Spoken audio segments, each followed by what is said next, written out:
Hello Gujarat, આજના તાજા સમાચારની અંદર અંબાલાલ પટેલની આગાહી, ખેડૂતોની માટે મોટી જાહેરાત, રેશન કાર્ડ ધારકો માટે મોટી જાહેરાત, આયુષ્યમાન કાર્ડ ધારકો આપે ધ્યાન, નિયમ તોડશો તો જેલ જવું પાક્કું, જૂના બેંક ખાતા ધારકો આપે ધ્યાન, મહિલાઓને મળશે ₹5,000ની સહાય, પ્રધાનમંત્રી આવાસ યોજનાની અરજી શરૂ, ખેડૂતોને 1 અને 2 લાખ રૂપિયાની સહાય યોજના શરૂ, નવો કાયદો ભાગીને લગ્ન કરશો તો જવું પડશે જેલ, ખેડૂતોને 2022મો હપ્તો. તો મિત્રો દરેક માહિતી દરેક સમાચાર જણાવું તે પહેલાં આપણી ચેનલને જે પણ મિત્રો નવા જોડાયા હો તો આપણી ચેનલને સબસ્ક્રાઇબ કરીને બેલ આઇકનને દબાવી દો, જેથી કરીને તમને દેશ અને દુનિયાના તાજા સમાચારની અપડેટ સમયસર મળતી રહે. તો મિત્રો વાત કરીશું આજના તાજા સમાચારની અંદર કે અંબાલાલ પટેલની આગાહી. કે અંબાલાલ પટેલે વધુમાં જણાવ્યું છે કે 18 થી 24 ડિસેમ્બરની આસપાસ ઉપસાગરમાં એક મોટી હલચલ જોવા મળશે, જેની સીધી અસર ગુજરાતના હવામાન પર પડશે અને આ અસરના કારણે 24 થી 30 ડિસેમ્બર દરમિયાન રાજ્યના વિવિધ ભાગોની અંદર કમોસમી વરસાદ એટલે કે માવઠું થવાની સંભાવના છે. અને આ સમયગાળાની અંદર રાજ્યના હવામાનમાં મોટો પલટો આવવાની શક્યતા છે, જેનાથી ઠંડી અને વરસાદ એમ બંને વાતાવરણનો અનુભવ થઈ શકે છે. ત્યારબાદના આગળના સમાચારની અંદર વાત કરીશું કે ખેડૂતો માટે મોટી જાહેરાત કરવામાં આવી છે કે રાજ્ય સરકારે ટેકાના ભાવે સોયાબીનની ખરીદી શરૂ કરી છે, પરંતુ ખેડૂતો દ્વારા ટેકાના ભાવને બાજુને મૂકીને માર્કેટ યાર્ડમાં સોયાબીન વેચવામાં આવી રહ્યું છે, જેથી સરકારી ટેકાના ભાવ ગત 9 નવેમ્બરથી ખરીદી શરૂ કરવામાં આવી છે, પરંતુ ખેડૂતોને સરકારી ટેકાના ભાવે વેચવા કરતાં માર્કેટિંગ યાર્ડમાં સારા ભાવ મળતા હોવાથી ખેડૂતો યાર્ડ તરફ વળ્યા છે અને વેપારીઓએ પોતાનો માલ વેચી રહ્યા છે. અને જૂનાગઢ જિલ્લામાંથી તેમજ ગીર સોમનાથ, પોરબંદર, અમરેલી અને રાજકોટ જિલ્લામાંથી સોયાબીન વેચવા માટે ખેડૂતો અહીં આવી રહ્યા છે.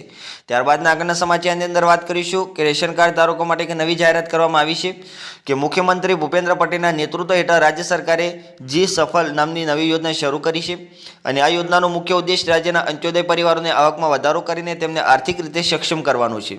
અને આ યોજના આગામી 5 વર્ષમાં રાજ્યના 10 જિલ્લાના 25 તાલુકાના 50,000 અંત્યોદય અન્ય યોજના AAY કાર્ડ ધારક પરિવારોને લાભ આપશે અને આજીવિકા નિર્માણના ભાગરૂપે પરિવારોને આવકના સ્ત્રોત ઊભા કરવા માટે 80,000 રૂપિયા સુધીનું અનુદાન આવશે. ત્યારબાદના આગળના સમાચારની અંદર વાત કરીશું કે આયુષ્યમાન કાર્ડ ધારકો આપે ધ્યાન.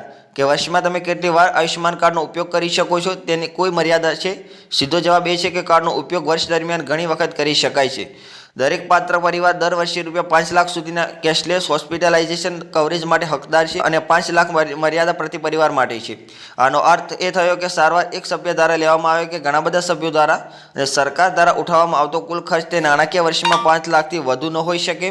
જો વર્ષની શરૂઆતમાં નાની સર્જરીનો ખર્ચ ₹50,000 થાય છે તો પરિવાર બાકીના ₹4.50 લાખ પછીની બીમારીઓ માટે રાખે છે. ત્યારબાદના આગળના સમાચારની અંદર વાત કરીશું કે નિયમ તોડશો તો જેલ જવું પાક્કું. કે ભારતમાં માર્ગ સલામતી સુધારવા માટે 2025થી નવા કડક ટ્રાફિક નિયમ લાગુ કરવામાં આવ્યા છે કે ડ્રાઇવિંગ લાયસન્સ વિના વાહન ચલાવવા પર ₹5,000 અને મોબાઈલ ફોન વાપરવા પર ₹5,000 દંડ થશે. જોકે સૌથી ગંભીર નિયમ ડ્રિંક એન્ડ ડ્રાઈવ માટે ₹10,000નો દંડ અને જેલની સજાની જોગવાઈ છે અને હેલ્મેટ વિના વાહન ચલાવવા માટે ₹1,000 દંડ અને લાયસન્સ સસ્પેન્ડ થશે. ત્યારબાદના આગળના સમાચારની અંદર વાત કરીશું મિત્રો કે જૂના બેંક ખાતા ધારકો આપે ધ્યાન. કે બેંક માટે RBIએ નવા નિયમ લાગુ કર્યા છે, જે મુજબ છેલ્લા 2 વર્ષથી જે ખાતાની અંદર ટ્રાન્ઝેક્શન નથી થયું, ખાતામાં કોઈ લેવડ નથી થઈ, બેંક ખાતામાં ઝીરો બેલેન્સ છે, એવા દરેક ખાતામાં 2025માં બંધ કરી દેવામાં આવશે. છેતરપિંડી રોકવા માટે RBIએ આ નિયમ લાગુ કર્યો છે, એટલે તમારું ખાતું પણ આ રીતે બંધ પડેલ છે તો વહેલા KYC કરાવી લેજો, કાં તો પૈસા નાની લેવડ દેવડ કરી લેજો અને થોડું બેલેન્સ પણ જમા કરી લેજો. ત્યારબાદ આગળના સમાચારની અંદર વાત કરીશું મિત્રો કે મહિલાઓને મળશે ₹5,000ની સહાય. કે પ્રધાનમંત્રી માતૃવંદના યોજના હેઠળ સરકાર માતા બનતી મહિલાઓને નાણાકીય સહાય પૂરી પાડે છે અને આ યોજના હેઠળ પહેલીવાર માતા બનનારી મહિલાઓને કુલ ₹5,000ની સહાય પૂરી પાડવામાં આવી છે. જો કોઈ બીજી વખત પુત્રીને જન્મ આપે છે તો સરકાર વધારાના ₹6,000 આપે છે. તમે pmmvy.wcd.government.in પર ઓનલાઈન અરજી કરી શકો છો. તમે આંગણવાડી કેન્દ્ર અથવા આરોગ્ય કેન્દ્રમાં પણ ફોર્મ સબમિટ કરાવી શકો છો. ત્યારબાદના આગળના સમાચારની અંદર વાત કરીશું મિત્રો કે પ્રધાનમંત્રી આવાસ યોજનાની અરજી શરૂ થઈ ગઈ છે. કે પોતાના ઘરનું સ્વપ્ન જોતા લોકો માટે પણ 31 ડિસેમ્બર મહત્વની છે. પ્રધાનમંત્રી આવાસ યોજના શહેરી અને ગ્રામીણ હેઠળ ઘર બનાવવા માટે મળતી ₹2.5 લાખ સુધીની સહાય માટે અરજી કરવાની 31 ડિસેમ્બર સુધી લંબાવવામાં આવી છે મિત્રો તેની તારીખ. અને લાયક ઉમેદવારોએ આવકનો દાખલો, આધાર કાર્ડ અને રહેઠાણના પુરાવા સાથે ઓનલાઈન પોર્ટલ પર અરજી કરવાની રહેશે, જેથી તેઓ આ યોજનાનો લાભ લઈ શકે. ત્યારબાદના આગળના સમાચારની અંદર વાત કરીશું કે ખેડૂતો માટે 1 અને 2 લાખ રૂપિયાની સહાય યોજના શરૂ કરવામાં આવી છે. કે ખેડૂતો માટે IFFOએ સંકટ હરણ નામની યોજના શરૂ કરી છે, જેમાં કોઈ ખેડૂત IFFO પાસેથી 25 થેલી યુરિયા ખાતર ખરીદે છે તો તેને 1 લાખ રૂપિયા સુધીનો અકસ્માત વીમો અને નેનો યુરિયા અને DAPની 200 બોટલ ખરીદે છે તો તેને 2 લાખ રૂપિયા સુધીનો 1 વર્ષ માટે મફત અકસ્માત વીમો મળે છે. જે ખેડૂતોને ખેતી દરમિયાન જાતનું જોખમ વધારે રહેલ છે તેમના માટે આ યોજના આશીર્વાદરૂપ છે. આનો લાભ લેવા માટે મિત્રો ખાતર ખરીદેલી સ્લીપ જરૂરી છે. ત્યારબાદ આગળના સમાચારની અંદર વાત કરીશું મિત્રો કે નવો કાયદો, ભાગીને લગ્ન કરશો તો જવું પડશે જેલ. કે ગુજરાતની અંદર ભાગીને થતા લગ્નોની વધતી ઘટનાઓને ધ્યાનમાં રાખીને પાટીદાર સમાજના અગ્રણીઓ રાજ્ય સરકાર સમક્ષ મહત્વપૂર્ણ રજૂઆત કરી છે. દિનેશ બાવળિયા, પૂર્વિલ પટેલ અને વરુણ પટેલે નાયબ મુખ્યમંત્રી હર્ષ સંઘવીની સાથે મુલાકાત કરી હતી અને બેઠક દરમિયાન ભાગેલું લગ્ન પ્રથા અંગે નવી વ્યવસ્થાઓનો લાવવા સરકારની સૂચનો સમાજના આગેવાનો અનુસાર સરકારે આ મુદ્દા ગંભીરતા દાખવીને મોટાભાગની માગણીઓને સિદ્ધાંત સ્વીકાર દર્શાવ્યો છે.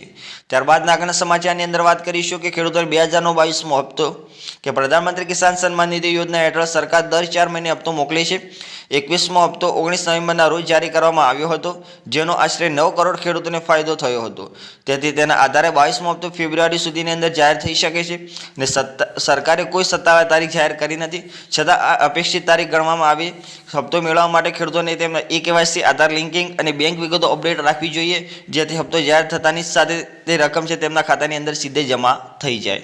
તો મિત્રો આ આજના તાજા સમાચારની અપડેટ. તો મિત્રો અમે આશા કરીએ છીએ કે તમને આ વિડીયો ગમ્યો હશે તો વિડીયોને એક લાઇક કરી દો અને જો તમે ચેનલમાં નવા તો ચેનલને સબસ્ક્રાઇબ કરી અને બેલ આઇકનને દબાવી દો, જેથી કરીને તમને દેશ અને દુનિયાના તાજા સમાચારની અપડેટ સમયસર મળતી રહે. થેન્ક યુ મિત્રો.